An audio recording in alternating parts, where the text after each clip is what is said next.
एक मरतबा हमारे नबी हज़रत मुहम्मदुर रसूलुल्लाह सल्लल्लाहु अलैहि वसल्लम तशरीफ़ फरमा है। सहाबाए किराम का लंबा चौड़ा मजमा मौजूद है। हमारे नबी हज़रत मुहम्मदुर रसूलुल्लाह सल्लल्लाहु अलैहि वसल्लम सहाबाए किराम के मजमे में बैठे हुए, हदीस शरीफ में मौजूद एक ऊँट हज़रत अक़दस नबी करीम सल्लल्लाहु अलैहि वसल्लम की खिदमत में आया और ऊँट ने हमारे नबी हज़रत मुहम्मदुर रसूलुल्लाह सल्लल्लाहु अलैहि वसल्लम को सजदा किया। इस मंज़र को देखकर सहाबाए किराम ने इजाज़त मांगी। देखो, जानवरों को भी हमारे नबी हज़रत मुहम्मदुर रसूलुल्लाह सल्लल्लाहु अलैहि वसल्लम से मोहब्बत थी और हमारे नबी तमाम मखलूक के नबी थे।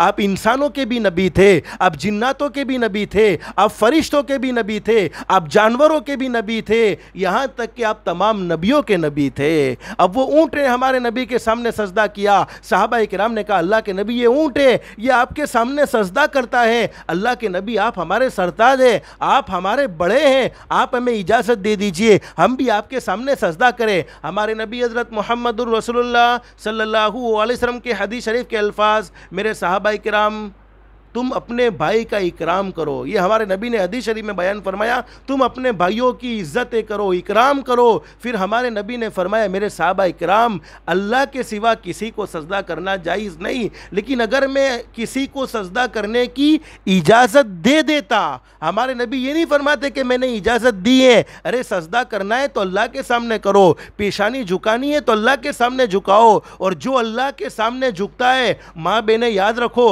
आज हम नमाज छोड़ने को मामूली गुनाह समझते हैं, लेकिन हकीकत ये है, जो अल्लाह के सामने झुकता है, अल्लाह की इबादत करता है, पूरी दुनिया उसके सामने झुकती है, पूरी दुनिया उसकी इज्जत करने पर मजबूर होती है। लेकिन जो अल्लाह के सामने नहीं झुकता, उसको पूरी दुनिया के सामने झुकना पड़ता है, उसे पूरी दुनिया के सामने आजिज़ होना पड़ता है। अब हमारे नबी ने फरमाया, सजदा तो अल्लाह ही को करना चाहिए, लेकिन अगर मैं इजाज़त देता अल्लाह के अलावा किसी को सजदा करने की, तो मैं औरत से कहता कि तू अपने शोहर को सजदा कर। इजाज़त नहीं दी। फिर हदीस शरीफ के अल्फाज सुनो। आज बहुत सी औरतें कहती है, अरे हमारे शोहर का हम पर क्या हक है। मैं आपको हक बतलाता हूँ। हमारे नबी के हदीस के अल्फाज, हमारे नबी ने फरमाया कि वो औरत को इसका शोहर यूं कह दे कि पीले पहाड़ को उठाकर, देखो पहाड़ का उठाना ये मैं अपनी मर्जी से नहीं कहता, हदीस शरीफ में मौजूद हमारे नबी ने फरमाया, औरत को उसका शोहर यूं कह दे कि पीले कलर के पहाड़